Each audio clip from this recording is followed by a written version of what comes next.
Live here tonight with episode number 29. We got Mr. Matthew Kent in the house finally.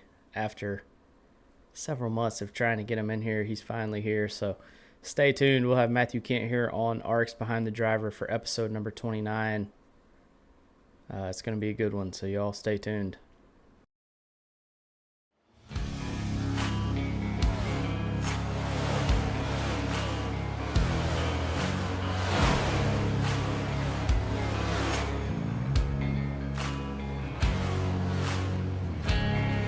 Welcome to ARCS Behind the Driver podcast.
Live here with race winner tonight at Talladega, Matthew Kent. How you doing, buddy?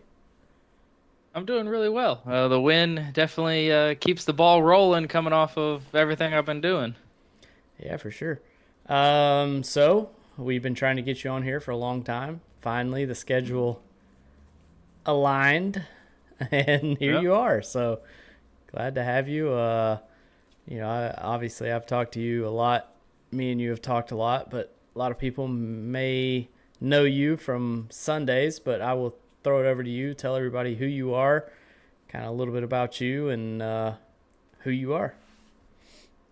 Yeah, so I'm Matthew Kent. I'm a professional baseball player. I'm currently with a team in Taiwan called the Rakuten Monkeys. And so I'm 12 hours ahead of the East Coast, so it's technically 10:15 a.m. where I am right now.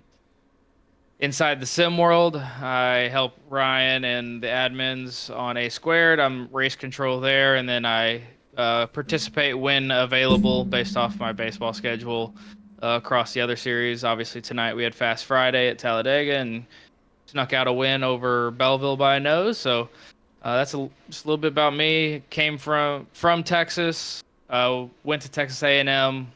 I've played baseball since I was 3. Played ball through high school, A&M. Drafted to the Red Sox in 2015. Signed with the Marlins in 2022, and then I've been in Taiwan since 2023. So, a little backstory. Hell yeah. Hey, man, that's way better than I can say. I hadn't done shit in my life, so congrats to you. But so obviously, we'll get to the questions a little bit later on. There's been a lot of questions. I think this is probably a very popular episode just because a lot of people love you, a lot of people hate you because you're race control. So we'll get to that. But tell us a little bit about your story first, how you kind of got into ARCS, how you found ARCS, and how you got involved with us. Yeah, so I don't have 100% certainty as to how I got into ARCS. I'm about 90% sure it was through one of like the fun run recruit lobbies that I think TNT or SNS had running, just in the hosted lobbies, and it was kind of my early dive into that hosted realm. I was much more in the officials because I understood the process over there, coming into iRacing and whatnot, but into the hosted realm, and so pretty sure we were running ARCA TNT tryout maybe, or just recruiting races, fun run style, and then just league talk starts, and it's like, well, how's that work? What it's like, oh, here's the Discord, and obviously coming from like the NASCAR Heat 4 days over on PlayStation, I had run leagues over there before, so I understood the league format stuff and putting it together, and here's a Discord and all that, and so jumped in and just kind of slowly waded myself deeper and deeper into the community, and whether it was racing, and then, well, let me do some, here's the calendar, like here's everything that's coming up, and then diving deeper into race control or admin position, and then overall logistics for ARCS. And so it's been good 2.5-3 years now of yeah, about that, because I remember the calendars I have saved from like November of 2022 or October of 2022 is like the first one, and it's crazy how much has changed from that day to what we have now.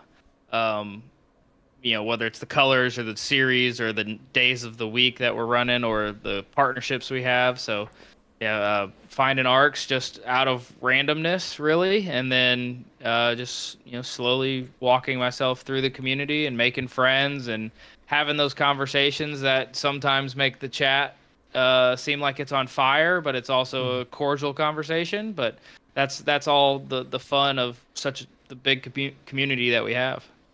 Yeah, for sure. I mean, it's grown crazy. I mean, I talk about it in some of my other podcasts. I never thought that it would get to this point, but here we are. So it's exciting, and it's kind of cool to be a part of, for sure. I mean, regardless Definitely. of what series you're involved in, all the series have been successful so far this season, and hopefully next year will be even better. So we'll get into the first question. Dale said, basically, why do you volunteer? And this kind of goes to both of us. Why do you volunteer to run a series when there's really nothing, no pay, no fame? We're not getting 15,000 viewers. It's why do we do what we do? We'll kind of focus it to Sunday nights. Why do you do what you do on Sundays to help the league? So in the admin realm, my brain always works towards organization and putting things together and then creating a product that people want to be a part of, and so I've always felt that I can lead or follow in those areas to kind of build the skeleton and then let the drivers put the meat on the bones, and that in my brain that works really really well with me because I'm fairly organized and in those regards. And then when it comes to like the race control side and why volunteer for that, it's like I said, I love to see the good product out on the track or in a game or whatever, the organized chaos that creates these spontaneous moments of, oh my gosh, that was so much fun. And so race control side of it is like, okay, there's a little bit of control that I have to keep everyone kind of in between the lines. If you stray outside the lines, we have something to kind of bump you back in, keep you going in the way that us as admins or race control wants to see the race play out. And that's not a 16 caution race at a track that is easy to drive. It's like if that's happening, then you've heard over the course of the season, I'll key up and be like, all right, here's the problems we're having. Let's not make those mistakes. This was your warning for the entire field, whether it was one driver or 6 drivers doing it. Let's not have these mistakes anymore. Just kind of giving them, here's the guardrails. Still have a ton of fun, but let's put the best product forward. That way our time does not feel wasted. And that's where sometimes I think admins get burned out on, is the emotional side and the thought of that their time was wasted in just rolling around at 50 miles an hour in a pace while people argue over the race comms. And that's stuff that, I was like, I think I can help with, whether it's my demeanor, my diction, the instructions I give, which yes, get annoying. Even I'm annoyed to say, the restart instructions is like, but if you don't want to hear the restart instructions, don't cause cautions. So it's a give and take on that side of it. For sure. Yeah, it's a tough job. I mean, race control is the first one to make calls, but when someone doesn't agree with them, it's the first people to be like, "Oh, race control, they fucked up." It's like, yeah, but it's. Did we? Did we really? I mean, come on. All right, so Brandon Fetterplace has a bunch of questions. He had like 5 different questions. Hey, fire away. Yeah, so we're gonna get to these. He said, "Did you always want to do race control?" That was his first question. Not always, but when I saw that it was a necessary factor for the level of racing that we wanted to put out there, and it's constantly evolving. But it wasn't like the first thing. It's like, but where I was, last year here in Taiwan, and not knowing if like the internet connection was going to be okay, like me being on track and blinking and things like that, it was just like, well, here's a safer option and I can still bring some positive impact to the series. Absolutely. So his second question was between racing and race control, and I've kind of been in this situation before too. I've obviously never really been fully race control, but what's more fun? Do you enjoy race control or do you enjoy racing? What's more fun for you? So more fun is the racing of it. I can feel when my heart rate elevates, especially like tonight. I'm like, all right, I'm gonna ride around, save the car, and then big wreck. Okay, now I got opportunity, and my heart rate jumped, and you get those thoughts racing in your head of decisions and visuals and sounds and all that. That's more fun. Where it comes into the race control side, where it bumps up a little bit, is when I can sit back and watch an awesome battle between Millet, Hagen, Proudfoot, Game, and Zier all racing around each other. None of them touch each other, and for 25 laps, they're just going at it. And knowing this is something that we have built over a long term, and now we're seeing the fruits of that labor come out on track, whether it's keeping us tempering certain drivers or asking certain drivers to step up, or looking at the skill gaps or skill levels.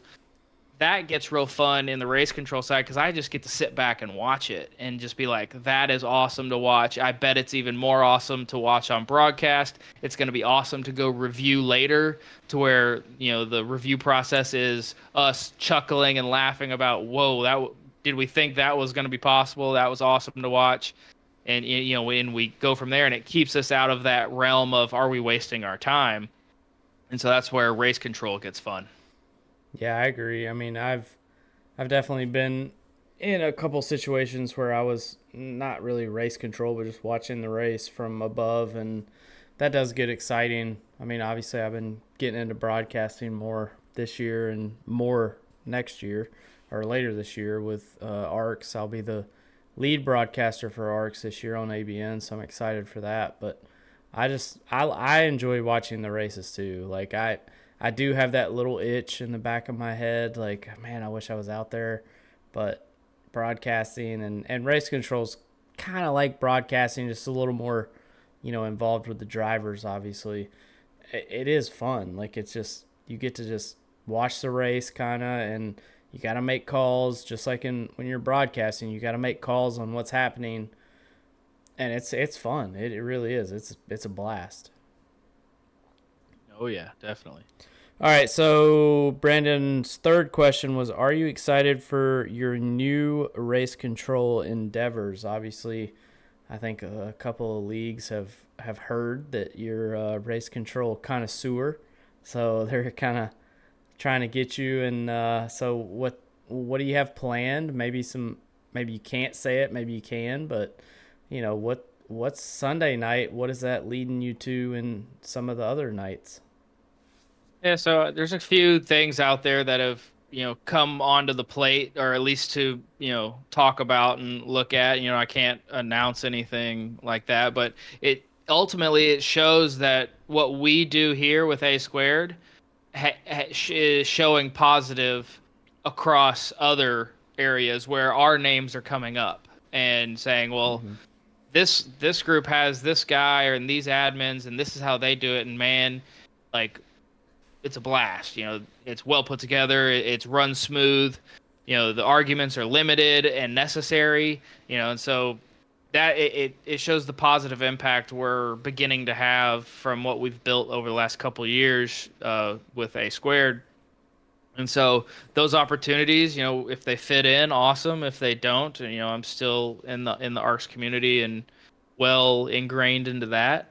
But it'll be interesting because if those opportunities pan out, it could be something where, okay, now we're talking about like how HTL and ARCS kind of share drivers and move back and forth with each other. You're talking about bringing in another, or having connection to another group of possibly talented and well-meaning community member style drivers, where now we got a whole new friend base to pull from. And then, all of our series benefit from that because of what we've done over the last year to build our products.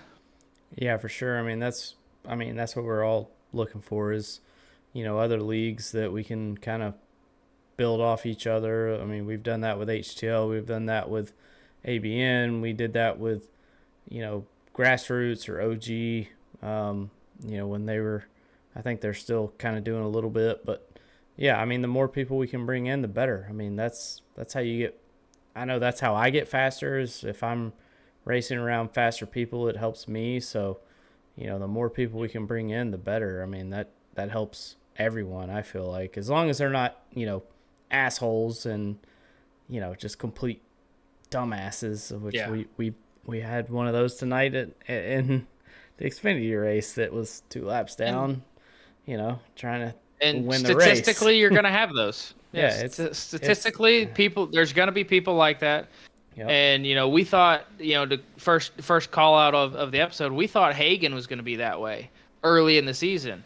Yeah. And we had those talks with him and be like, hey, look, here's what we're seeing and how we're thinking is, can we make an adjustment? And I think we've seen that, especially with the addition of Millet into the fold, and the races between them two, and having Proudfoot and Zier and Sharp and Gaiman all up there, Wansing up there, you start to see, it's like, okay, the talent is there, and now it's being molded into this crafty driver versus just this dart without feathers. Yep, for sure. So Fetter Place's fourth question was, how do you feel about China? I don't know if he meant Taiwan, but it probably meant Taiwan. It's Yeah, it's I mean, geopolitical landscape. Be careful of how you speak. But I mean, it's a new culture to me. Obviously, second year here. So learning that and being a part of that, and I'm in an apartment that is probably the size of my bedroom back home. So like the living situations and how they live, the minimalist styles and stuff like that, the food, the language, the games are different because in America you don't have dancers, you don't have music playing during the game. Here, if you're the away team and you're pitching, they are blasting music at you. There are beautiful women dancing on top of the dugout, and all the fans are dancing and chanting along with them. So I mean, it's a nonstop action style, and then you learn how to deal with it, and and accept it and have fun with it, and that's one of those things that I've always or tried to instill in my life and anything that I'm doing is like I'm here to have fun first. If I'm having fun, the other stuff will come out positive. If I'm coming in with some negativity or negative thoughts, the negative outcomes are probably going to happen as well. Yeah, for sure. Okay, so Federer Place's last question was, how do you prepare for the races that you're going to race control at? So I have this book, and it's got all the races written in them, and then they're set up between the stages, and then I have begin to list as things happen. So the preparation for race control is usually done the week before or right after the previous race ends, setting up, make sure the lobby's set up correctly, whether that's with laps and timing, the weather, things like that, making sure all the setups are correct. That's the easy stuff. And then once we get into practice, I've got all the stuff written down in my book. And then I'm just waiting and checking, banners and, small detail stuff like that. Now that we're deep into the season, everyone knows what's expected. Obviously the stages, make sure my buttons and stuff are working correctly or mapped correctly so that, we can close pit roads, clear flags, call cautions when necessary. So the preparation, a lot of it happens in the front end of the season. When it's all that setup time, and that's where a lot of the time gets put in, and then everything else is just about checking your boxes, making sure everything is in the right spots so that it looks good on stream and the drivers are happy with the product out on track. Absolutely. Well, Brent Roberts, I'm not going to he said, how much wood could a woodchuck chuck if a woodchuck could chuck wood? And then part 2 is, what if the woodchuck was in Taiwan? I don't know if y'all have woodchucks over there in Taiwan. Yeah, probably not in Taiwan, but I can tell you the woodchuck needs to go see the beaver down at Buc-ee's, and he'll answer that question. That's what I'm talking about. Connor Knowlton says, what's your biggest challenge while being race control?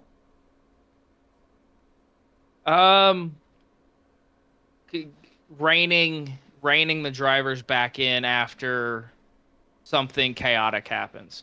Most of the time, they can rein themselves back in when it's just a racing incident that occurs. But when stupidity happens, which happens sometimes, then it'll start veering off the rails, and we're talking, someone calling someone out, and then the innocent drivers involved, so they're all going at it, and then, hey, what's my damage? Which they're not supposed to be asking, but we continually, violate that one, which is just a habit for some people and from official racing and stuff like that, because you can't see your car and you don't want to pit if you don't have to.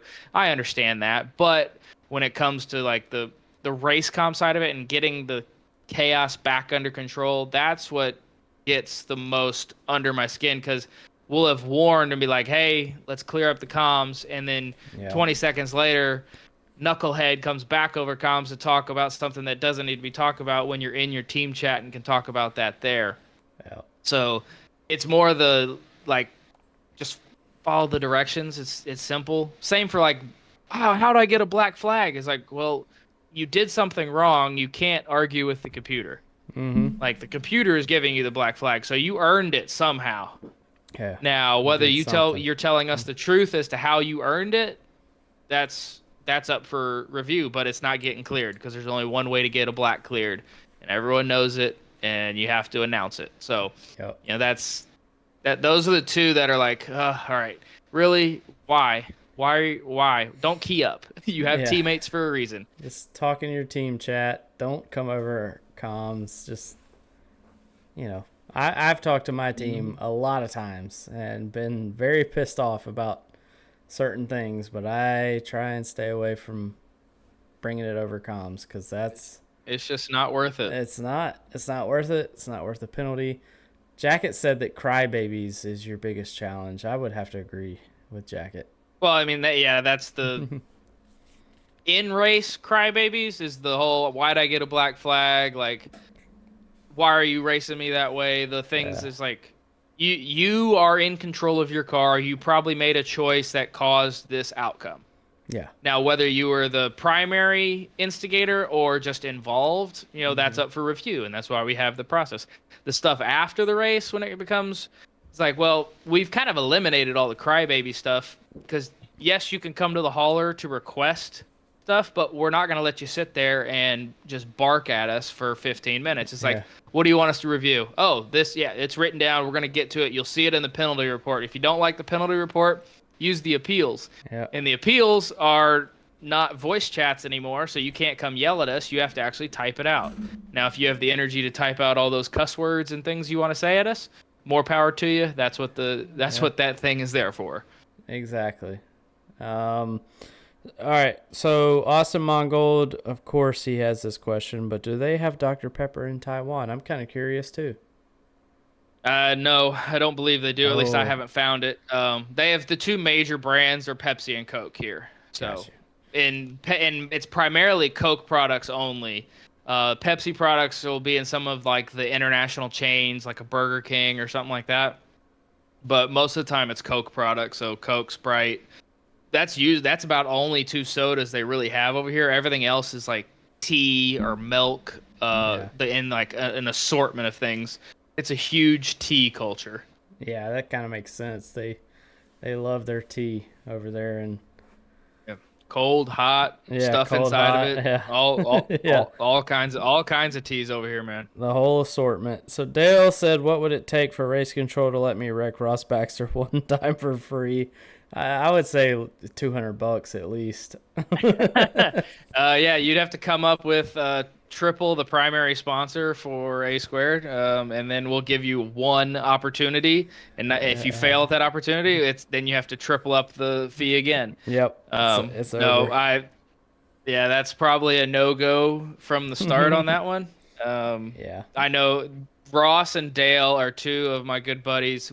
They came over from NASCAR Heat a little while after I did, and they were part of my Raggy Racing League over on Heat. And so those are two good guys and fun to race around. And you've seen how they've developed over the last year that they've been in here. And good guys to talk to. I think Ross is going to the retreat next week. Yep, he'll be there. So you'll get to meet him in person, and that's what ARCS is all built up to, is to bring people together. And while it is online primarily, once a year there's like, hey, we're headed here. This is the hub. If you want to show up, show up. Yeah, for sure. We got to get you there one year, maybe when you retire from baseball.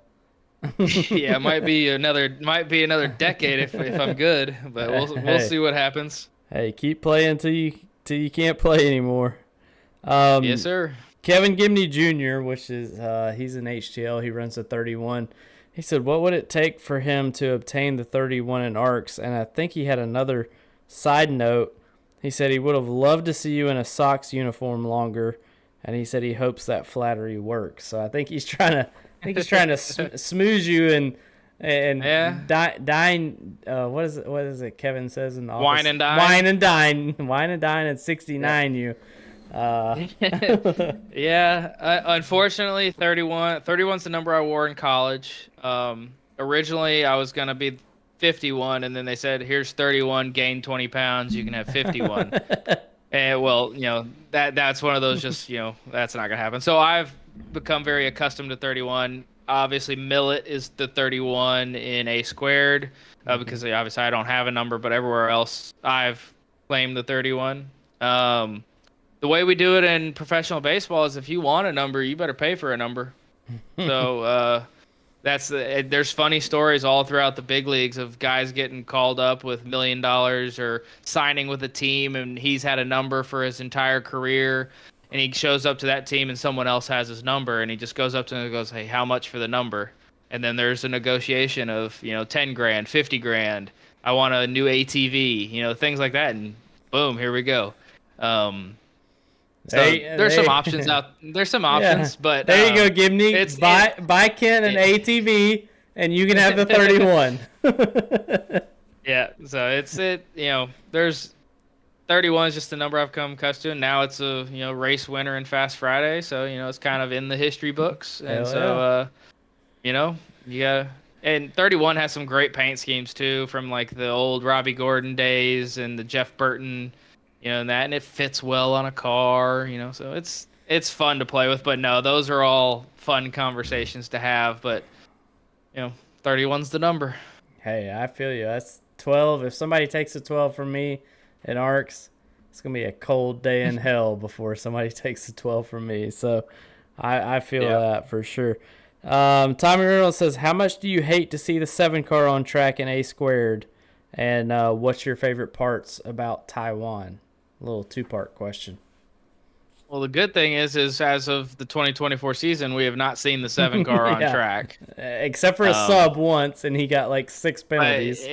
Well, he was in the 4 car, which we don't know if it's the 4 car that has a contact problem or if it's the drivers that have contact problems. But I think both. No, I mean something I'll say on like how much you hate to see the 7 is like what some drivers have to understand is that if you are like often involved in crashes, my eyes will go to you quicker than they'll go to someone else, because you're known to have issues or to have had issues.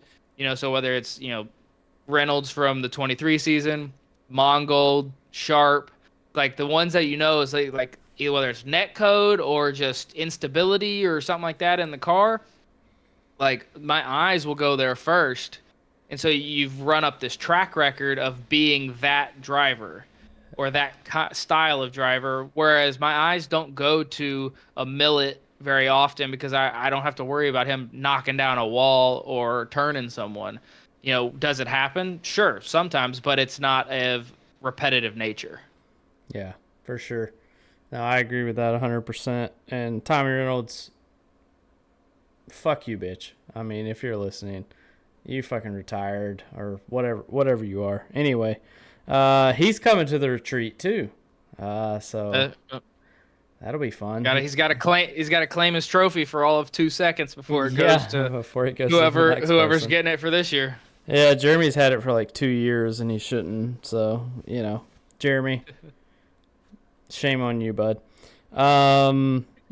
So I got one last question, and then we'll kind of get into my questions and my just bullshit, because I know you got you got a hard out at 12 or maybe before that. Like 11:45. Get ready, gotta head to the ballpark. So that's fine with me, because 11:45 is my hard out too, because I don't need to stay up all night. So Cody wanted to know, are you still affiliated with an MLB team? I'm curious about that too. Like, is what you're doing, is that still like tied to the MLB, or is it its own separate thing kind of?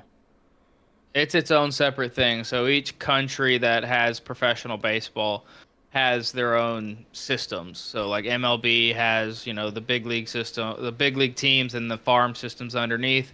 Mexico has a professional league. Taiwan, Korea, Japan, they all have professional leagues, and so they're all separate of each other but know about each other. And so that's why you'll see a player show up on a big league team is like, he played in Korea last year, here's his numbers from Korea.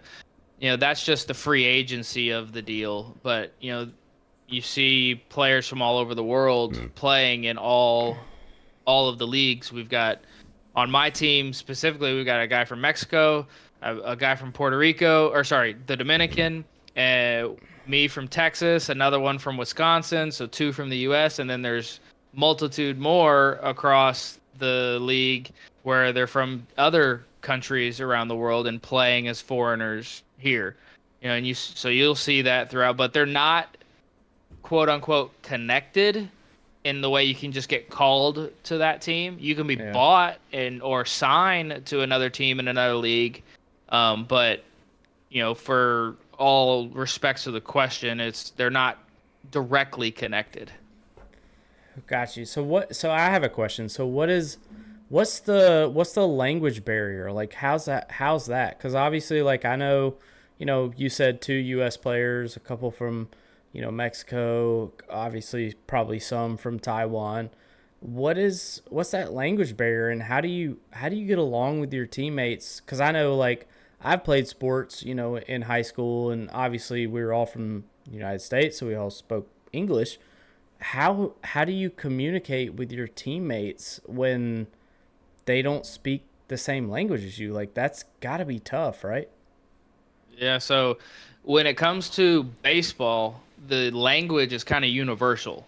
Ground ball, fly ball, Yeah. out, strike. Those type things, and so you can really simplify your terms when you're out on the field of calling the different situations, or communicating out there. So that's not too bad because we're all playing the same game with the same rules, and then so everyone kind of understands which pathway to go down. When it comes to just regular conversation or much more detailed things, that's where the language barrier kind of shows up, and we'll both give each other sideways looks of like, I don't understand quite what we're talking about anymore.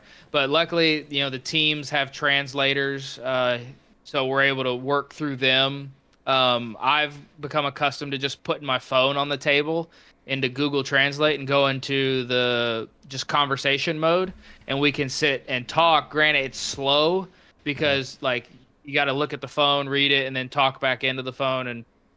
But it's another way to get over those language barriers, when it comes to having a conversation or just trying to get just a question across sometimes. Yeah, so I mean that's one thing I was wondering, like do y'all ever like, I mean obviously like, again, I was in high school. I didn't play sports after high school, but obviously in high school we weren't going out to get a drink after a win, but like, y'all are professional athletes, so you get a win against a team that maybe you weren't supposed to win against.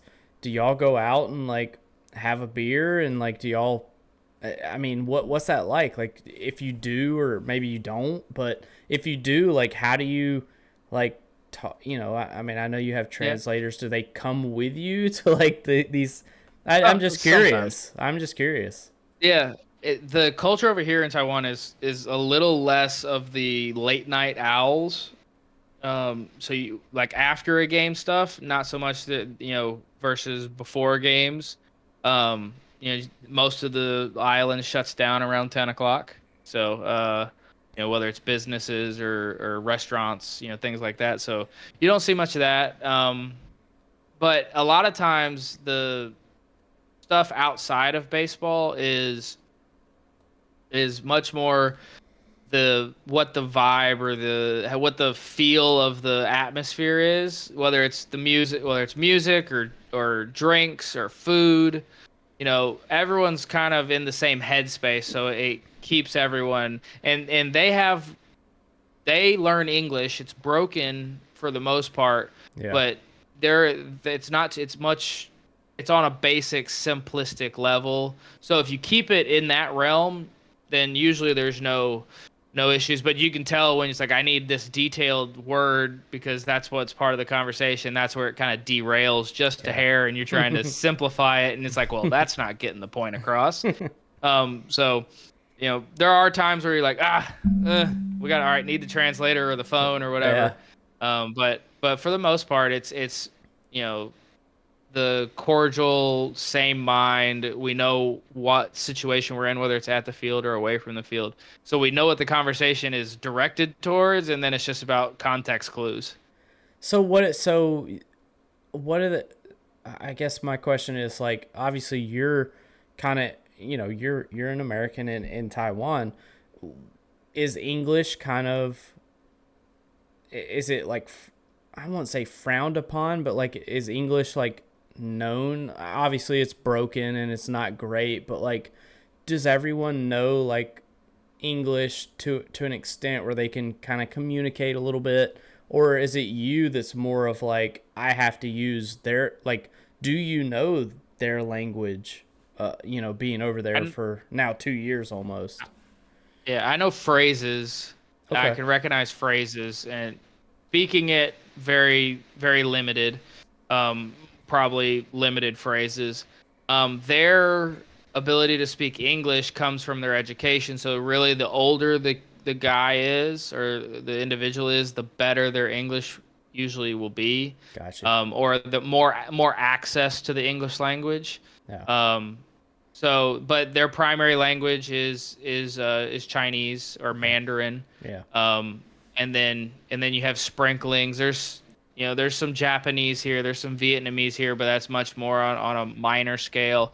But Hmm. English would be the second, like the secondary language, and that's just because of the international Yeah. That's, relations across the entire world. Most countries have their primary is either English primary or English secondary, yeah. and that's just the way because the world communicates in those languages.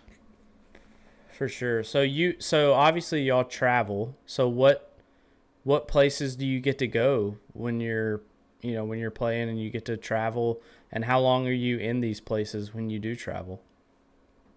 So everything's on the island. The island is probably the same size, say, as like Maryland when it Okay. comes to travel. They have high-speed rail here, so it's very easy to get from the top of the island to the bottom of the island in 2 hours.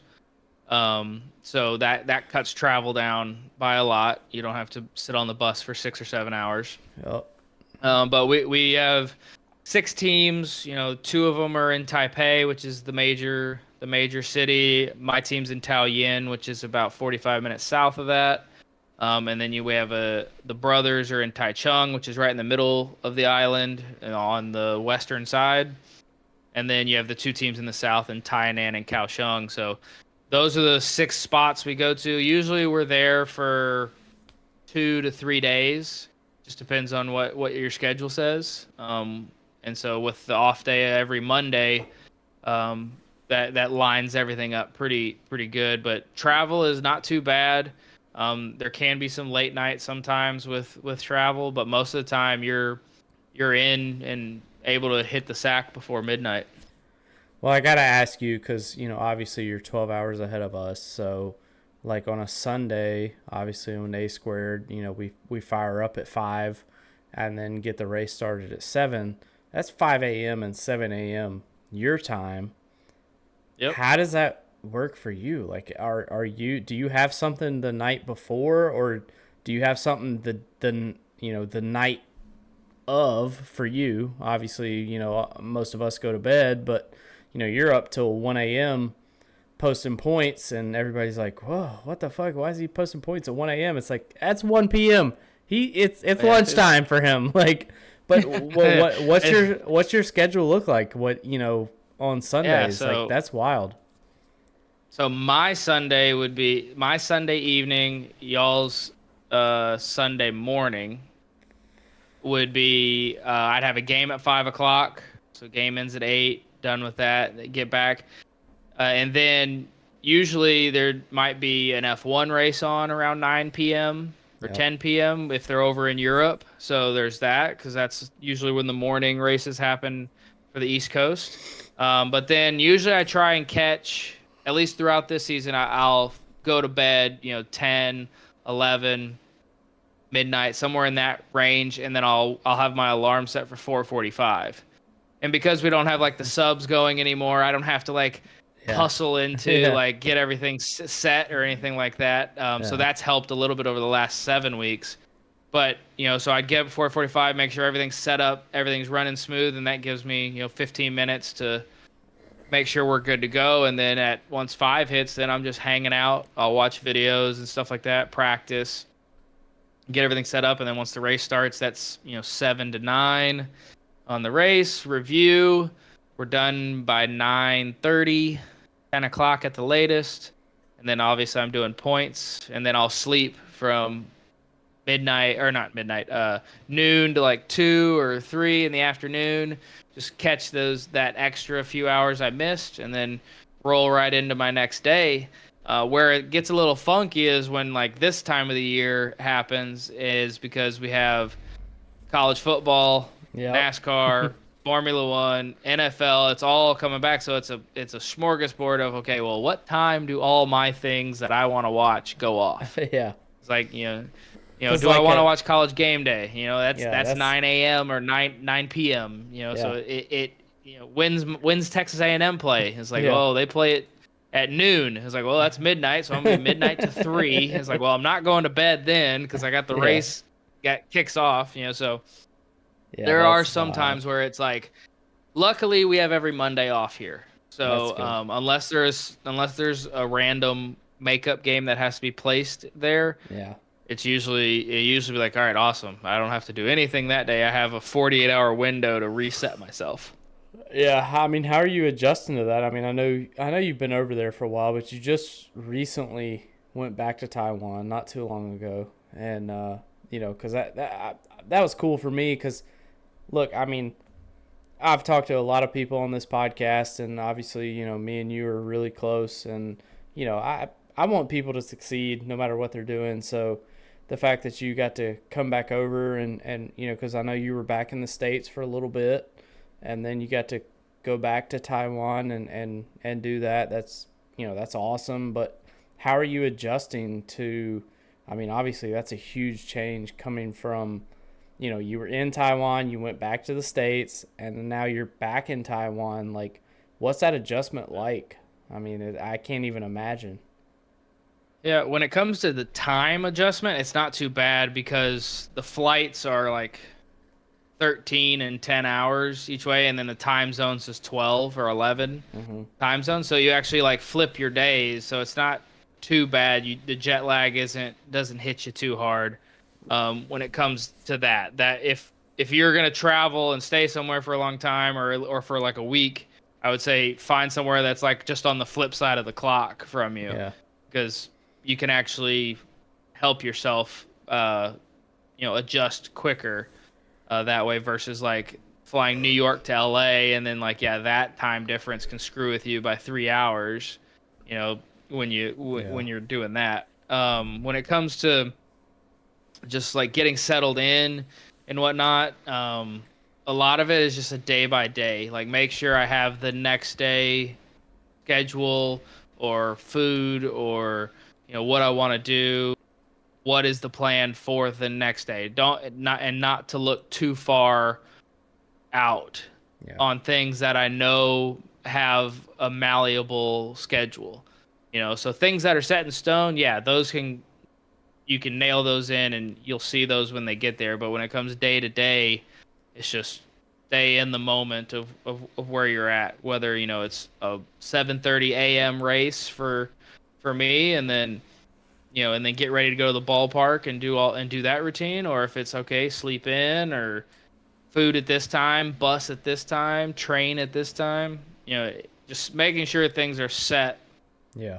so that I understand what time scale I have and what's required of me each time. Absolutely. So I gotta ask, do they have DoorDash over there in Taiwan? Yeah, we got it's mainly Lyft and Uber. Okay, so like Uber Eats kind of deal.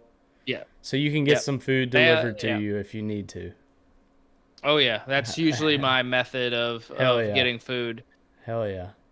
So is travel tough there? Like, because obviously you don't have a car. So like, what? So like, you can't really go anywhere unless it's going to the ballpark. I mean, you can Uber anywhere. There's taxis everywhere. So, and Gotcha. it can all be done through a credit card. So there's not a cash discrepancy. Obviously, the language barrier, but if you're using Uber, you know the destination. Yeah, they know You just- where you're going. Yeah. they know where you're going. Yeah. And the money currency conversion helps to where I can take what would be a $25 Uber in the States is a $6 Uber here. Hell yeah. So that helps. I don't travel around much when I do have the opportunity Yeah. to, just because I like my rest and relaxation. Plus, I hang out here with everyone in the ARCS community. Mm-hmm. So there are times where you can, and it's so densely packed. A lot of places you can just go walk a block or two in each direction. You'll find food. You can Yeah. find retail. Little things like that, or just stretch your legs around and then go right back to wherever you were living. All right. Ross said, how would you compare the weather in Taiwan to the States? So we're on the same latitude, or roughly the same latitude as what Mexico would be. Okay. But it is a mountainous island. So you can, in the falls and winter, it's like 55 to 65 because the breeze comes down the mountain, and you're just in that section. During spring, it's pretty nice. The humidity stays down. But when you get into the summer, it's 95% humidity. It's 90 to 92 is about as high as it gets, but just that humidity weighs down on you. So you're just praying for wind Yeah. at that point. So correlate that to where you're at. Maybe humidity of Florida or a Houston, with the heat of the mid South and North Carolina, Tennessee area, because you're around those mountainous areas, but you're not like the deep South or Arizona where it's just 110. Yeah. It never Really gets dry heat. to that point. Yeah. So I had another question, and you may not be able to talk about this, but I'm gonna ask anyway. When you get, obviously you play baseball. When you get paid, do they pay you in U.S. dollars or do they pay you in Taiwan currency? So everything is done electronically now. And so Okay. it's just a wire or a direct deposit into, my bank account in the US, which it's probably, if I was to look at their accounting books, it's probably all written in their currency. But then when Gotcha. it goes through the electronic systems and through the banks and stuff like that, it It's gets all that conversion done. Yeah. sweet. Yeah, Yeah, I would. it's real fun to do taxes. Yeah. Oh, yeah. That's real. I don't even want to know how that works. Yeah, Holy yeah. shit. I had to hire. I hired someone last year to do those taxes. I'm like, yeah, I made this millions of dollars in their currency, and Yeah, they're like, but oh, it's hold like, on, we got to do what the is that? conversion Yeah, and what is that in the whole, ours? Yeah. yeah, Okay, well yeah. It's that's a whole only bunch this of mess. that's only this much, so yeah. Mm-hmm. That's crazy, man. Yep. It's I mean, good for you. I mean, that's so cool. I mean, look, we have a lot of people in ARCs and some of us ain't worth a fucking lick, including myself, but there you are out playing baseball in Taiwan, so good for you. And hell, you do that and you still fucking help us, so that's impressive. I gotta give it to you. Yeah. Hey, where opportunity lies, you can either insert yourself into that opportunity and create a positive impact, or step back and let someone else seize that opportunity. And Yeah. that's up to the individual at that point. And sometimes people take too much on for task, and then they become Hmm. overwhelmed. And so something I learned back in my intern year at A&M when I was working with athletic facility construction and management was you have to learn to say no. Yeah. When is the plate too full? Or when does the time just not allow? Yep. So the ability to say no and have that other person know it's not personal. It's just what I can't do right now. Yeah. For sure, 100%. I mean, I've been there before. I'm trying to get more into broadcasting next year, which I got a couple deals with ABN already with their truck series this year. I was able to be a color commentator, and then I got ARCS this year. I'll be the lead broadcaster, which is going to be new for me, but I mean, I'm excited. I love broadcasting. I mean, ever since Rick James let me help him one race when I think I lagged out or I wrecked or something, I went in there with him. And Rick, after the stream was over, he was like, "Dude, you're good at this. Like you you can do this." And that gave me like that confidence where it was like, okay, like Rick James said I could do it.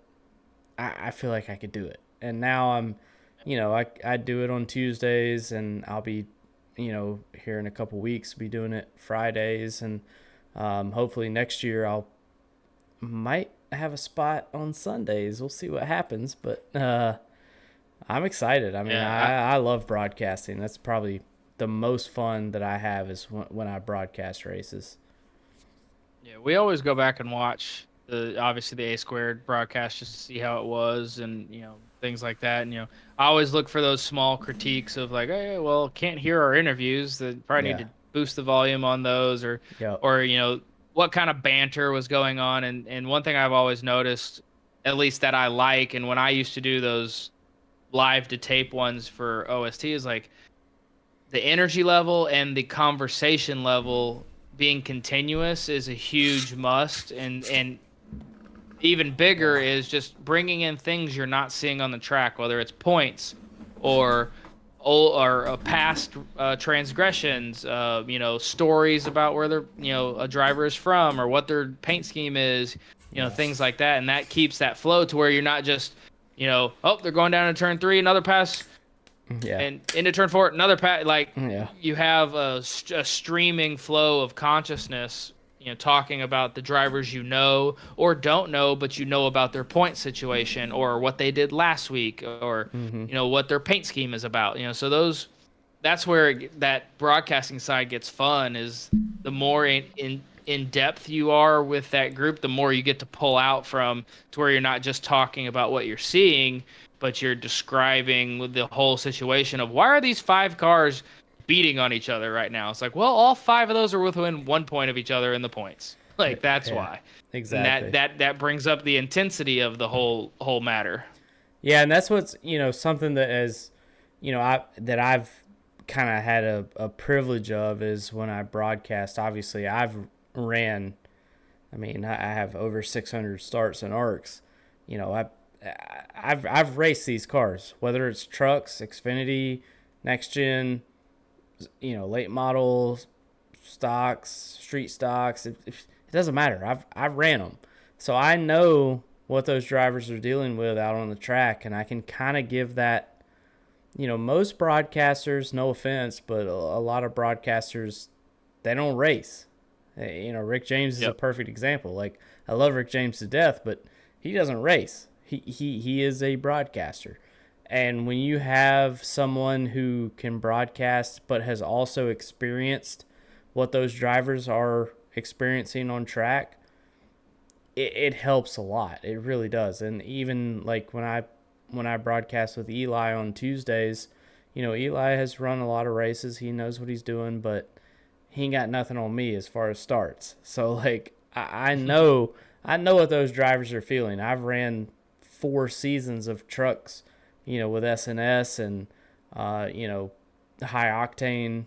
Obviously this year with the trucks, I know what those trucks are doing. I know how they're feeling on the track, and I can kind of give that insight to like, okay, I understand that you're the lead broadcaster, but I'm going to give you some insight on what these drivers are dealing with, because I've been out there with them before, and I know what they're struggling with, and that just kind of gives a little bit of people watching. They can say, "Oh, okay, I can kind of correlate with that because I get it too. I've run some races, and it makes sense." So that's what I enjoyed about it, is just being like, hey, I know what these drivers are dealing with because I've been there. I've been in the thick of things.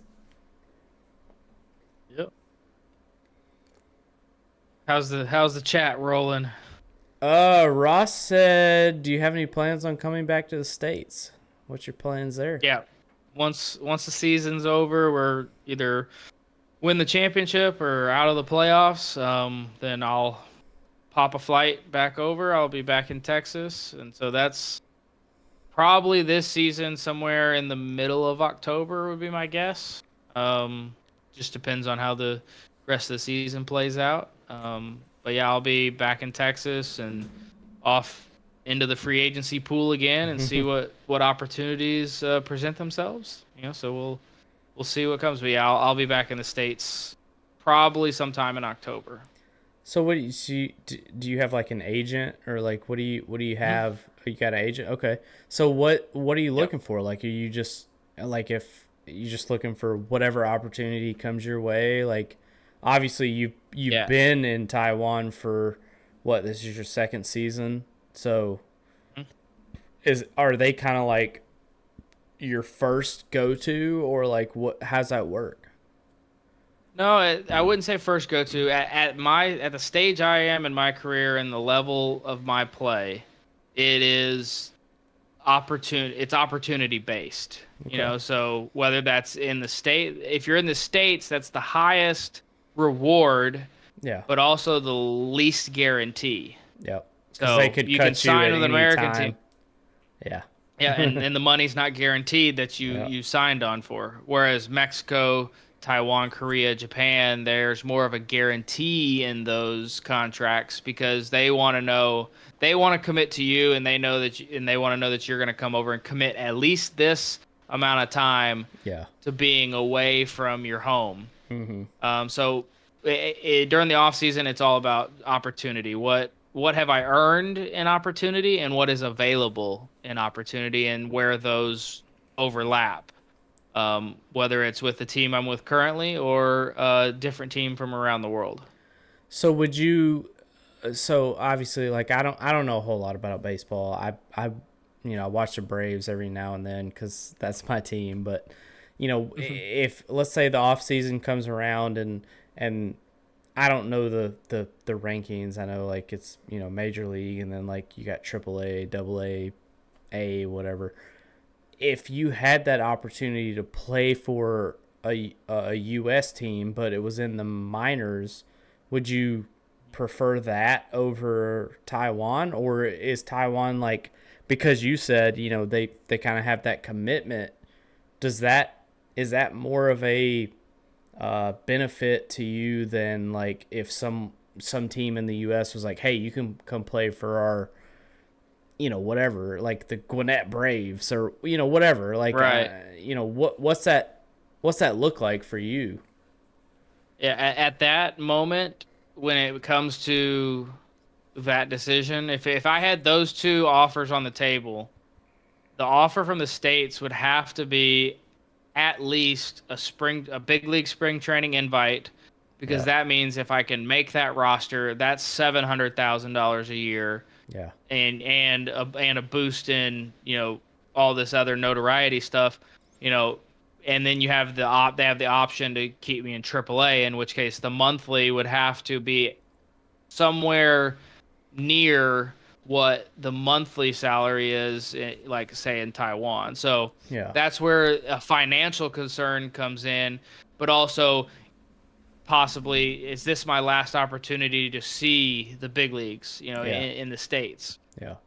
And so you look and you kind of weigh that out with what's going on in your life overall. And so, you know, if I had those two and there was a big league invite, I'm probably you're going to the States. Like that's a Yeah. no brainer. If they said no, it's gonna be a minor league contract, no spring training invite, and the money doesn't make sense, and then this one the money does make sense, well then you either renegotiate and see if they're willing to come up Yeah. to take that and see make that more advantageous, or you stick and you go back the other way where there's a guarantee of 6 or 7 months of income Mm-hmm. versus the possibility of 6 or 7 Some. months of income. Yeah.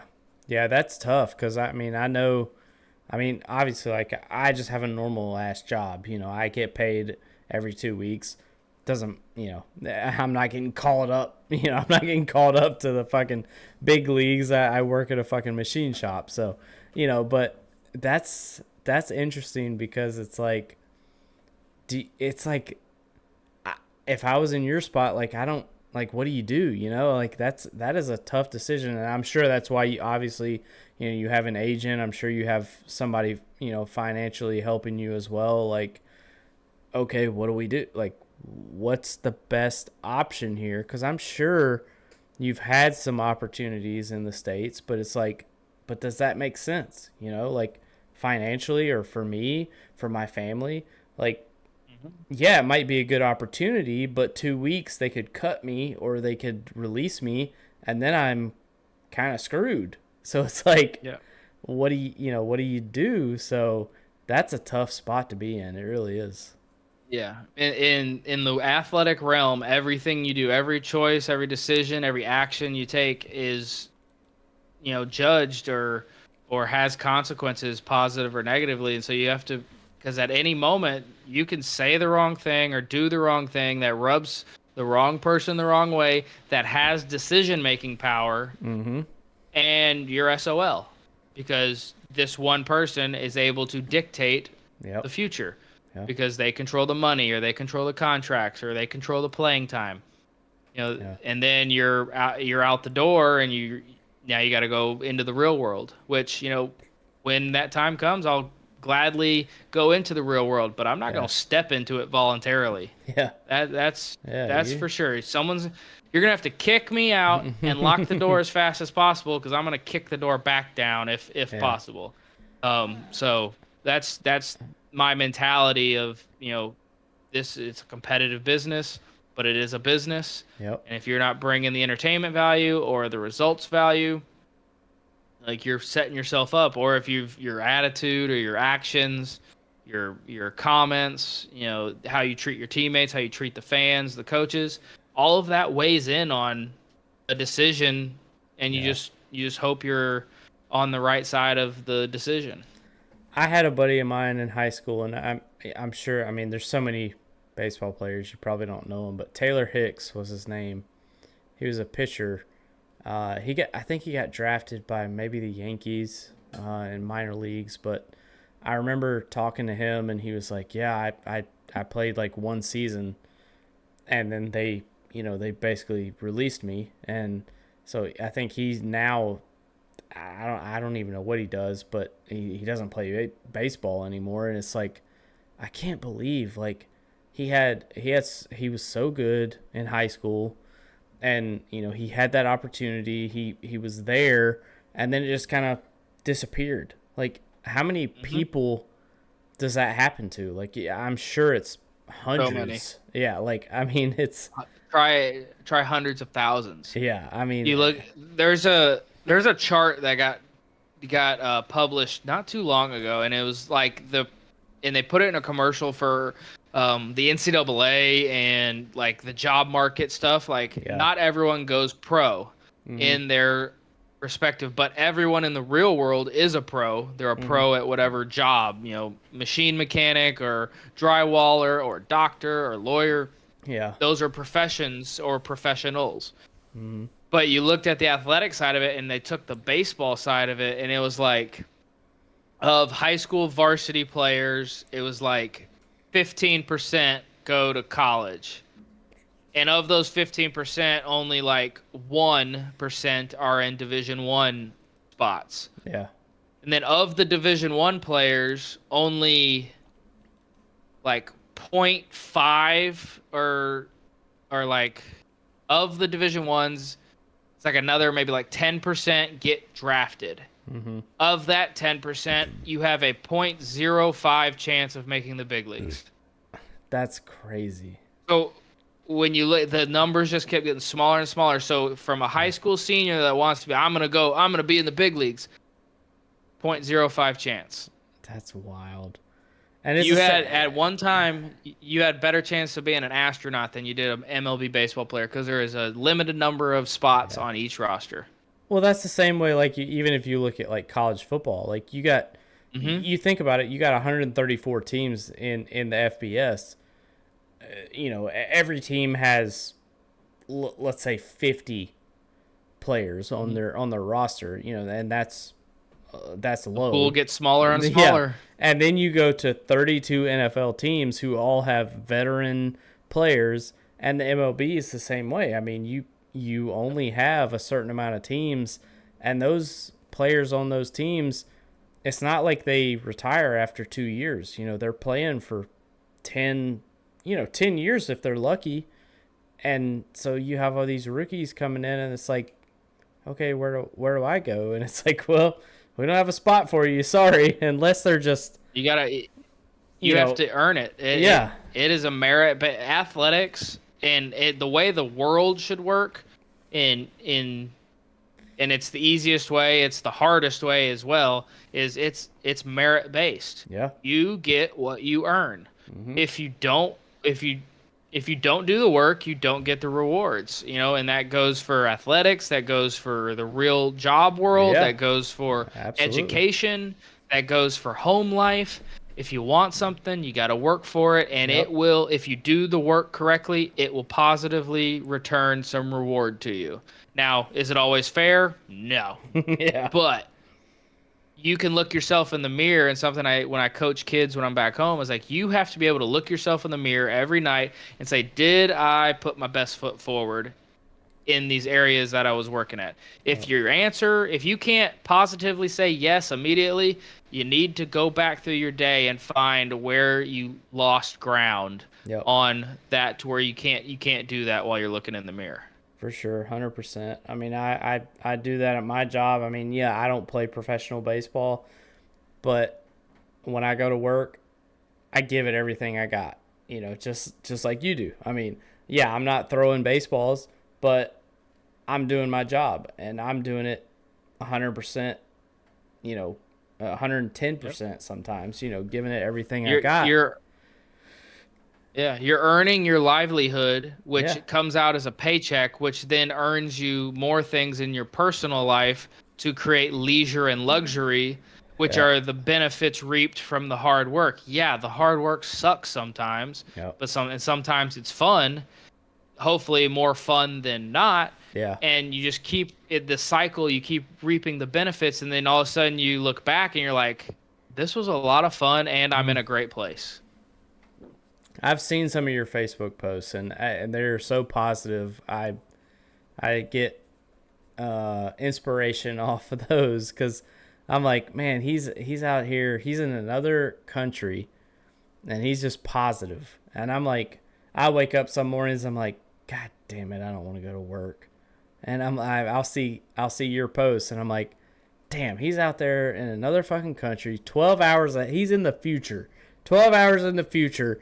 And he's out here just being positive, and I'm like, God damn, I wish I could be like that. Like, it's just, it's a mindset, but it's tough to have that mindset. And most people can't act or don't know how to access that mindset because they've never been shown the door or what the door looks like and what's on the other side of that. Yeah. And so for me, it was, hey, your opportunity to play the game of baseball, not work the game of baseball, not have a job in the game of baseball, to play the game of baseball, to be a kid, to do those things that you've done since you were 3. There's a possibility that could go away. And the last time you stepped on a field, you can't recall. And you're like, that's not. So every time I get the opportunity to step onto a field, whether it's for practice, whether it's for a game, or whether it's just a walk across it for no reason, is an opportunity to go have fun and enjoy and revel in it, because that opportunity will go away at one point or another. Because Father Time always wins, and some young kid born in 2006 will take your job, and you're like, damn it! But that's the way of the world. So earn your opportunities, take advantage of your opportunities, and then have the positive mindset to understand that this opportunity is not given, it's earned, and it's not for everyone. And that's just like, even for us that have normal ass jobs, I mean, like for me, for example, I have a job. I do, a pretty good job, I feel like, but at some point there's going to be some young kid that comes in and applies, and he's going to start, and he's going to know more than me. He's going to know the computer better. He's going to know the software better.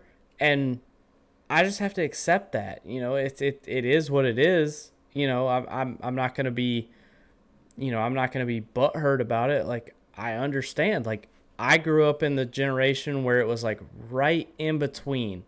Like, when Hmm. I was a kid, there wasn't a whole lot of electronics, but then by the time I was a teenager, everything was kind of coming into the world. All these electronics and these GPSs and Google and all this. And I've learned to learn it, but that doesn't Yep. mean that somebody that's 14 or 15 or 16 is going to come in and be like, "Oh, I know a hell lot more than you do." And I'm like, "Yeah, you probably do. Like, teach me. Like, Yep. I'm willing to learn." Like, that's Yep. just That's the key is willingness to learn and yep, adapt. yep. If you're not willing to do that, you will be left behind. Mhm. And no matter where you are in life, and that's what they talk about with like older people, 50s and up, they're just stuck in their ways. They're never Yep. going to change. And that's just it's not an unwillingness, it's just a look, I'm just going to live my life now. But if you're in that, 15-year-old to 35-year-old range, most likely, if you don't have the ability and willingness to learn and adapt, you're going to get bypassed real quick because guess what? The babies don't stop coming and they Yeah. don't stop growing up and you don't Yep. stop getting older. So, And take yeah. advantage of the time you got there in the middle. And they're smarter and faster and Yep. I mean, They grew up with the technology. It's yeah, they second know nature it. to them. I mean, I have some of like my like Kenzie's sister. She has a kid that's like I think 3 or 4. She knows how to use an iPad and an iPhone. Like at 3 or 4, when I was 3 or 4, those things didn't exist. Like now, these Yep. kids at 3 or 4 years old, they can literally search their own YouTube videos. Like Yep. they don't need your help. They will find the YouTube video. They will watch, whatever, Bluey or whatever. They'll find that video. And they don't need your help. Like Yep. it's kind of wild, honestly. But that's Yeah. where we're at. I mean, people are learning at 3 or 4 years old when us growing up at 3 or 4, I could name all the NASCAR drivers at 2. But what did Different age. what does that help Yeah. me now? Yeah, but I have videos. My mom has videos of me at 2, and she'd be like, "Jimmy," and I'd be like, "Jimmy Spencer," and I'm like, why didn't you like put me on the computer? Like, come on, this is Yep. stupid. But that's just It's how just it is. the way the world was, and It it is. continues to evolve. So Wait, we got about what 15 minutes. We got some fast action questions going. yeah, Ross has got one more question. He said, "What's he's asked it twice, so I got to get this in."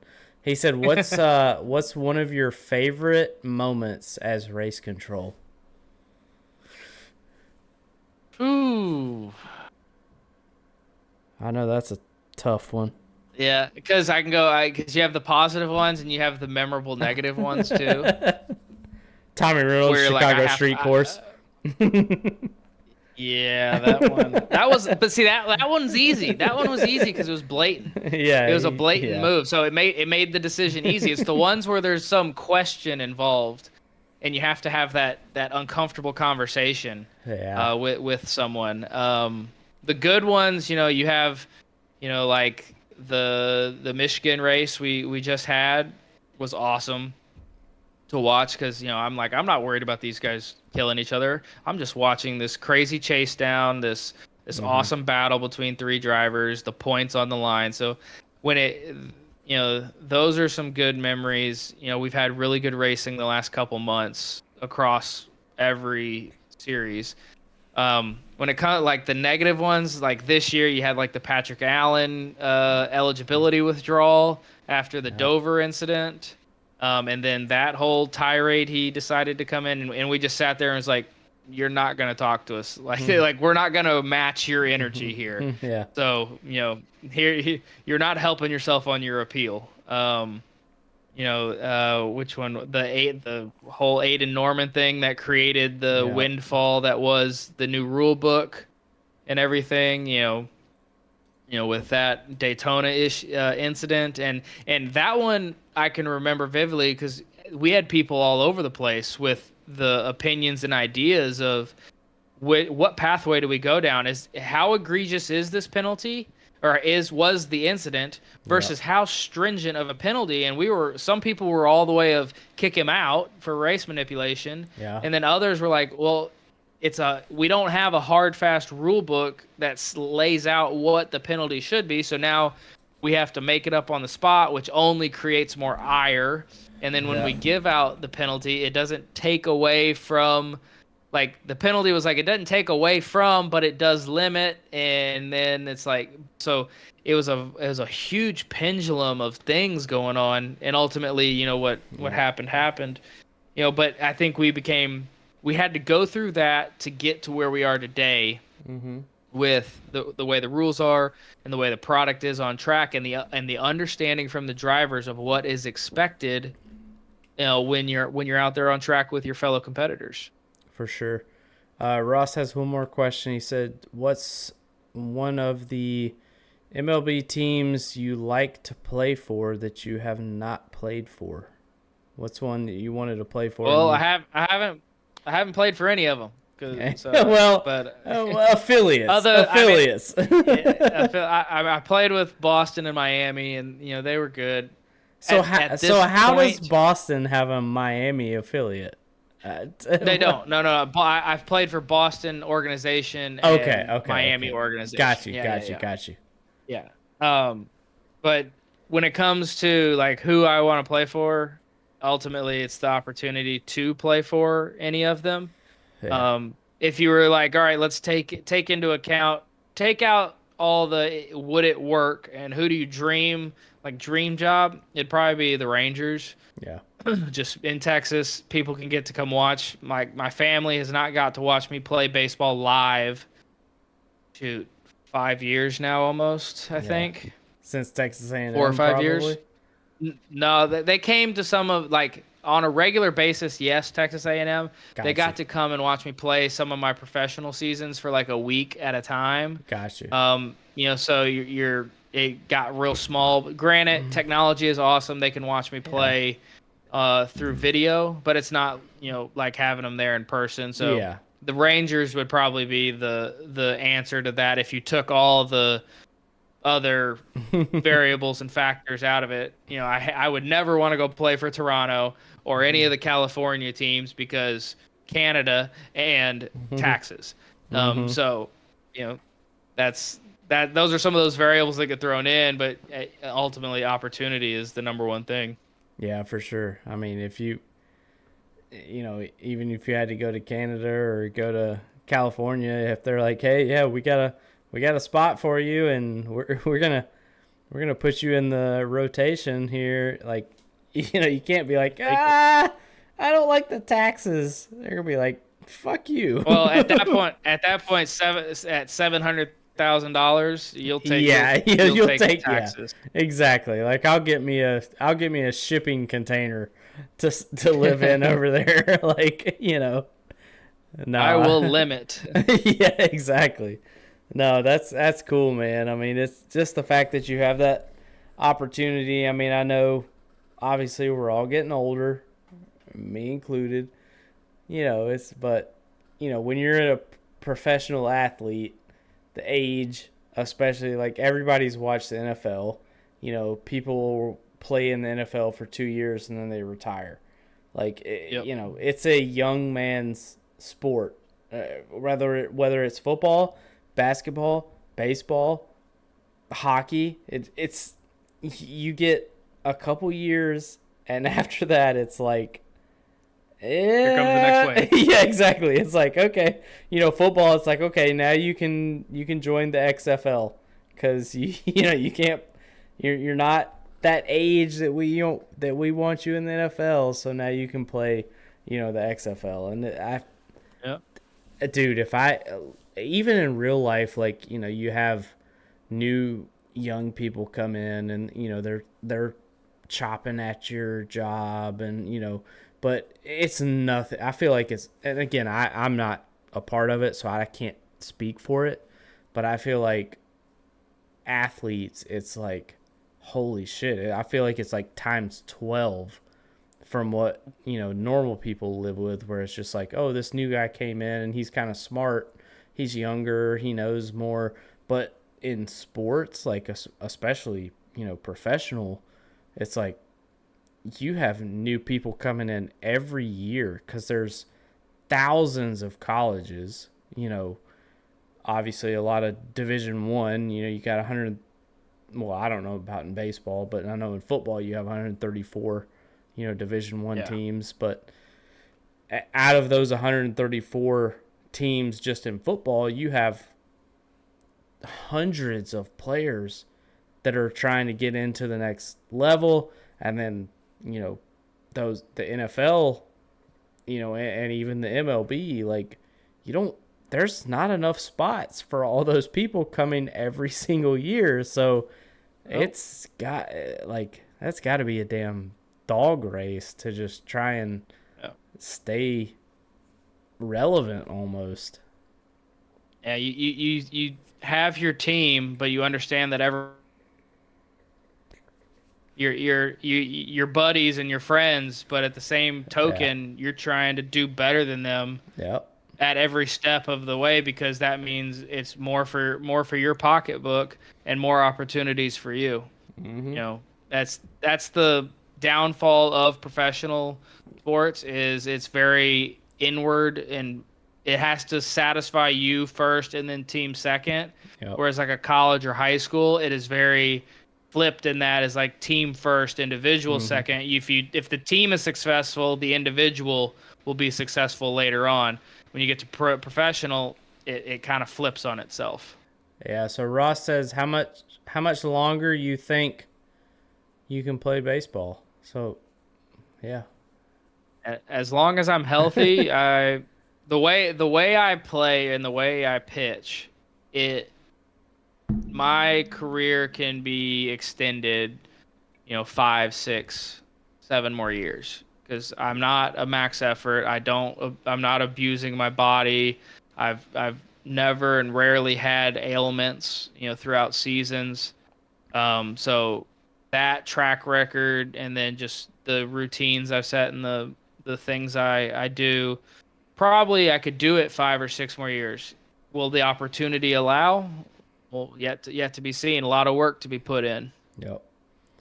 So how many times do you pitch, like, I mean, obviously, like, for those that watch baseball, obviously, like, pitchers obviously don't pitch every game. They get rotated out. How many times are you pitching, like, a week or a month? Like, what's your schedule look like? Most times you're looking at 4 to 5 times a month as a starter. Okay. So, like, I threw last night. My last 4 starts have all been on Friday night. So it's been one per week, so that comes out to about 4 a month.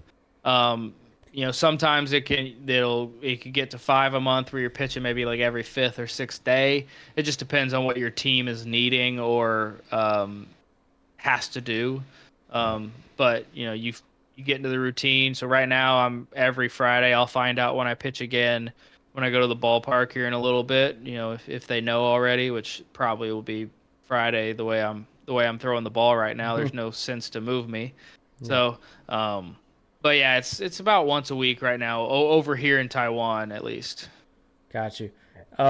He had another question. He said, how do you feel about MLB The Show showing you retire back in 22? LOL. I mean, that was a prime possibility, and being that game only does the American teams, so it's probably right. Yeah. He's retired. Was probably spot on. He's done. It was pretty well spot on because I did not play in America in 2023. So yeah, I've gotten videos from kids that I train, like 12-year-olds, that are playing the MLB The Show game, and then they're like, "I hit a home run off you." I was like, "Yeah, well, come stand in the box real quick, and we'll see how fast your poop comes out your butthole." You're using an MLB hitter. Like, come on. Like, let's be real here. I always have fun with them. They're like, "Oh, cool, awesome." you want to stand in the box right now? I'm not even loose. You want to try? Yeah. And they're like, no, no, no, that's okay. I was like, okay, all Yeah, right, good to exactly. know what Yeah, exactly. you got some brain cells cooking in there. I remember Dustin Painter. Dustin Painter used to play MLB The Show like a couple years ago, and he did some kind of. I guess I won't call it a dynasty because I know that's probably not what MLB's called, but because I'm a college football guy, so that's just what I go to. But I think it's Road to the Show. yeah, Road to the Show or something, and he was like, "I got Matthew Kent, and he's on the team," and I'm like, "That's so cool!" Like, I mean, dude, that's cool to me. Like, you're in a fucking video game. Like, that's badass. Yeah. I'll forever be in, I believe it's 2019 through 2022, I think. Hell The yeah. MLB The Shows. I think Hey. when they started updating the minor league rosters was when they were like, Yeah. "Oh, there you are." I'm like, "Yep, there I am." It's not exactly what I look like or how I throw, but there's my name. Look, if you saw Carson Beck in NCAA football 25, motherfucker don't look nothing like he does in real life. Yeah. Speaking of Them that, scans ain't right. speaking of that, I know we're getting close to time where you have to go, but college football is alive and well. And I got my Georgia Bulldogs tomorrow at 12. You got your Texas A&M Aggies tomorrow at what, 7:30? I think it's 7:30. Yep. Against who are y'all playing? I should know this. Notre Dame. No, We got Notre Dame at home. Ooh, woo! 12th man better show up. I think Notre Dame's overrated, honestly. Well, we're gonna find out. A&M's in a good spot. I mean, it's a weird spot because first-year head coach with Elko coming from Duke. He was the defensive coordinator not 3 years ago, so he knows the city and the facilities and the culture and the SEC. With the addition of Texas and Oklahoma, it got A&M away from having to play Alabama and Ole Miss every year. So now it's a little bit more free flowing, some more opportunity. We don't have to play Georgia. You know, there's a chance for A&M if we stay healthy with Wegman. It's under center, Elko on the defensive side. Colin Klein is the offensive coordinator for the old Kansas State quarterback. So that's a good mind right there. The defense returned a bunch of really good talent.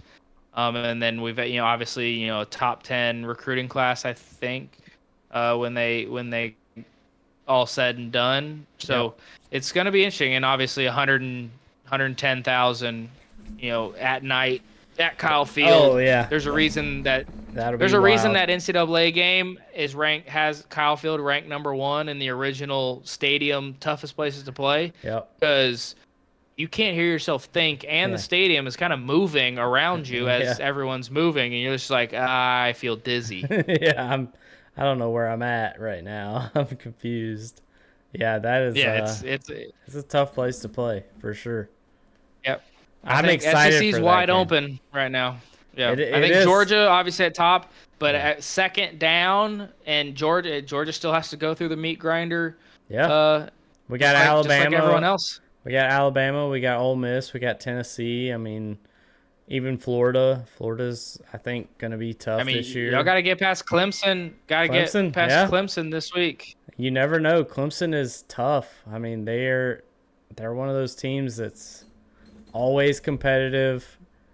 In games that they shouldn't be competitive, they are. In games they should win, they play close games. Like it's just that's Clemson. That's how they operate. Like I don't know. So yeah, I'll wake up at probably 9 a.m. tomorrow, watch College Game Day, and start drinking, or maybe continue drinking. I'll be getting back. Yeah, continue drinking. I'll be getting back from my game. Yeah, I'll continue drinking from tonight into tomorrow. But yeah, it's I'm excited. College football. I mean, I love NASCAR. Yep. Don't get me wrong, but college football is my number one. Yeah. Well, I just found out I can go for about 15 more minutes, and then all right, 15 and then more minutes. Hell yeah. Yep. So if there throw fat rapid fire questions, whatever Yeah, comes out there. rapid I don't fire even know if we question. got to the what your normal questions. I don't think we did. Um, yeah, I don't know. I gotta pee, so that's what I'm about to do right now. All right. Yeah, I'm just We'll go pee. sure Everybody there. ask questions, and I'll be right back. Yep, 15 minutes.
All right, we back.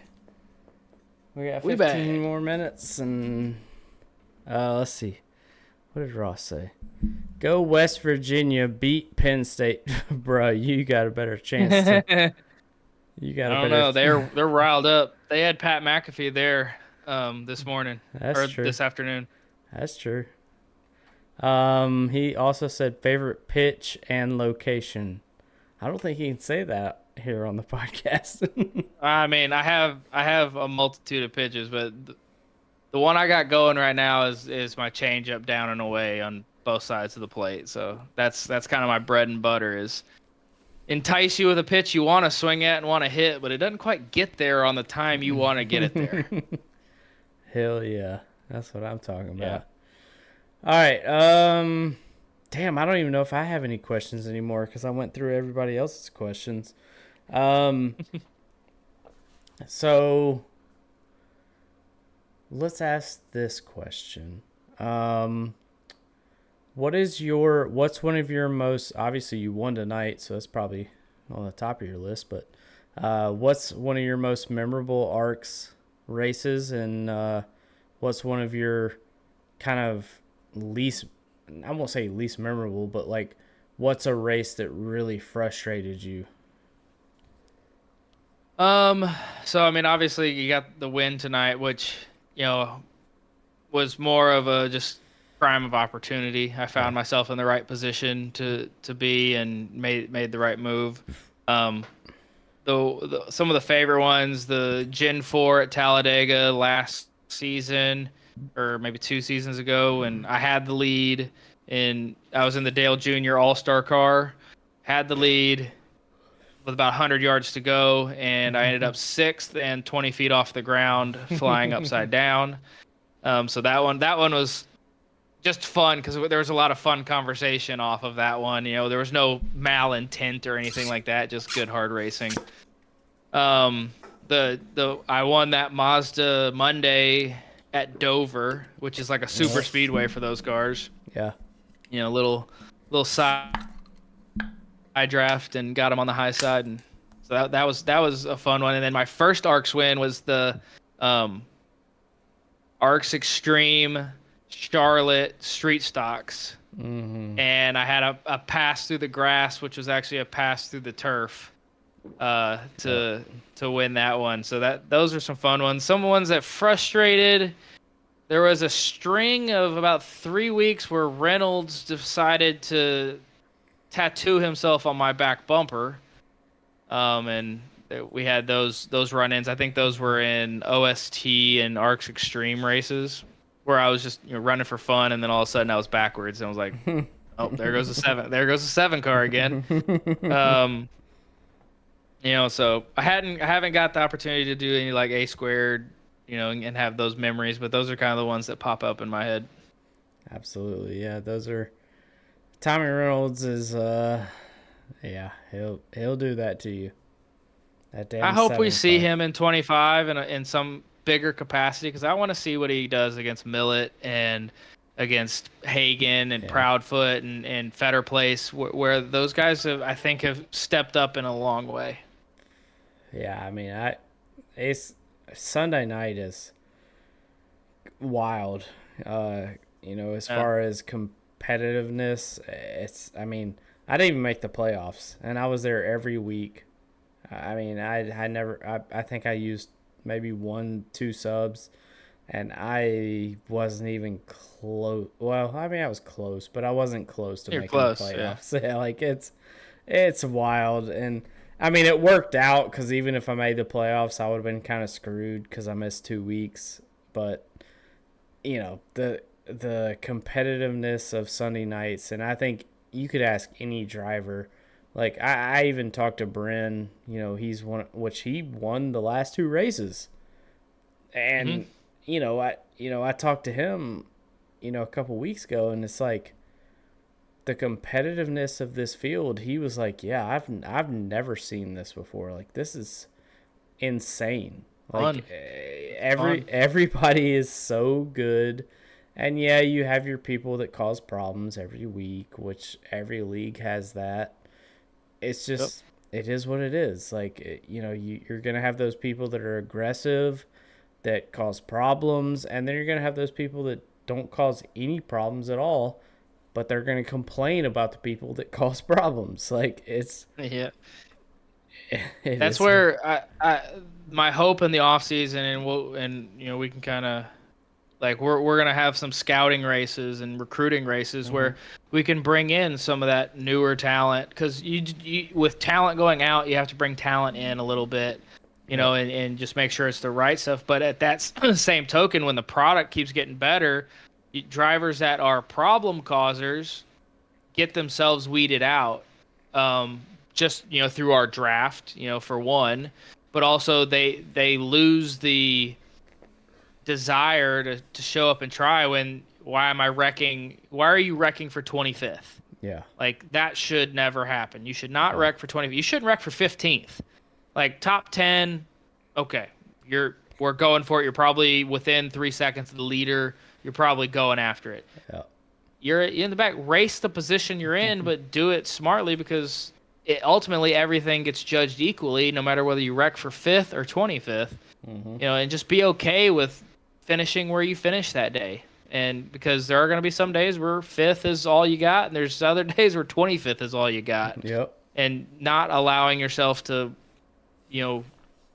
become maniacal or manic and cause bigger problems for yourself or other people. For sure. No, absolutely. Well, Right. I'm about to my bedtime, so I got to get up Yep. at 9 a.m. and start drinking again for college football in There you Georgia. go. So That time of year. it is. It's that time of year. College football is here. I stayed up last night and watched Colorado almost get beat by North Dakota State. Woo. Oh man! Did you watch the end of Did you watch the end of the Minnesota? Who are they playing? I Minnesota, North Carolina. I didn't because I went to bed as soon as Colorado finished. I was like, So I'm out. they played for about another quarter. They had another quarter on. That was the game that got delayed, and North Carolina's kicker scored 12 of the 19 points Hell that they yeah! scored, and Minnesota's kicker missed 2 field goals, including the one with time expiring, Oh to win the no! game. I was like, Oh oh, no! it's such a terrible way to start your year. Oh But no! great football game overall. Yeah.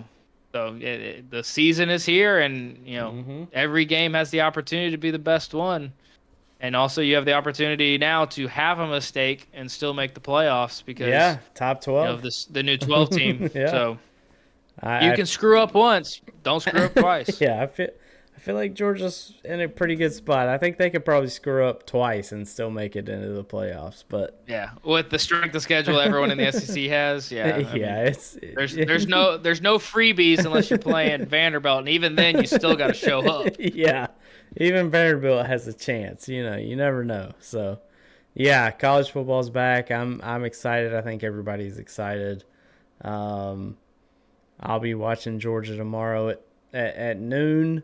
I'll have my Carson Beck jersey on. Gotta support the old fella. I feel like he's like a 7th year senior at this point, but I mean, might as well be at this point. I mean, Yeah. he backed up Stetson Bennett for 2 years, so he's got to know how to drink a beer at least. For sure. All right, buddy. Well, I appreciate you coming out. I know your schedule's tough to get on here. I had a blast. We'll have to do it again for sure. But thank you for coming out. Yeah. And good luck today, whatever you're doing on the baseball field. And glad we got to kind of get a background of you, in your career. That's pretty cool to me. I mean, you're a dear friend of mine, and I know some people don't like you, but fuck them, because you do a lot for us, and I really do appreciate it, man. Yeah, anytime. It's always, it's a great community to be a part of, and so keep on growing it and keep it going in the positive direction, and never know what's around the corner, what opportunity lies ahead. Yeah, maybe Dale Jr. will pick us up and put us on the iRacing chat. But yeah, thank you, man. Appreciate you, and I guess I will see you Sunday for the season finale. I'll be high octane tomorrow, I believe. I probably won't, because we're going axe throwing tomorrow. So yeah, I won't be there tomorrow. Sorry, Hopefully Cody. Georgia wins. Yeah, sorry, Cody. Sorry, Feemster. Yeah, if Georgia doesn't win, I may be throwing those axes backwards. I might be throwing them into the bartender. But yeah, I won't be there tomorrow. But I'll be there Sunday night for the finale. Championship night. Yep. I got a driver in there. Hey, look. I mean, last presidential. thing we talked about, but 4 different teams. Yeah. 4 different teams in the championship 4. I mean, it couldn't have worked out any better. And 3 of the 4 were drafted in like the late second or third round. Yep. And I was like, well, the owners really screwed up and they lucked out. Like, how the hell did this come to pass? But yeah, I mean, it just speaks to the where we're at. Presidential has the last 2 race wins and has a driver in the top 4. So hey. Come on, Lilac. Yeah. Lilac has, I'm pretty sure she has no wins, no stage wins in the Final 4. But she's there. She's there. Uh-oh. Well, right at the end of the podcast, his internet dies. We'll give it a couple seconds here. There's a chance and has problems. Like, she's going to be there. I think you're in a good spot to second or third guarantee. Now, what does Federer Place and Hagen and Sharp have in the tank, and what troubles could they possibly run into? I'm looking forward to it. I think it'll be a great race, and that'll be on ABN, so y'all tune in, and that's going to be a great race. I'm excited, and Saturday, it's going to be a great race too, so y'all tune into that one as well, but appreciate you, buddy. I'll let you see yourself out. I'll close this thing out. Thank you. Go have some fun on the baseball field, and we'll talk to you Sunday. All right. Thanks. See y'all. See you, man. All right, that was Matthew Kent here for episode number 29 of ARCS Behind the Driver. Appreciate y'all tuning in. That was a lot of fun. Got to know a little bit about Mr. Baseball over there in Taiwan. Yeah, so that's going to do it. I'm going to go to bed. I got to get up in the morning, get ready for Georgia football. Go Dogs. If you don't root for Georgia, What's really wrong with you? I mean, let's be honest. I got Ryan Blaney, champion, right behind me. We got Georgia Bulldogs, two-time champions, back-to-back champions. Fuck Michigan, even though I live in Michigan now. Fuck those Michigan Wolverines. Nobody cares about them. But anyway, we'll talk to y'all later. We'll be back. Probably not. We might do a live episode next Friday from Atlanta, but that's to be determined because I may or may not have had too much to drink. So appreciate y'all tuning in. We'll see y'all the next time around. Until we see y'all the next time, this is myself, Ryan Pennell. That was Matthew Kent. And we'll see y'all next week. Till then, stay on that loud pedal.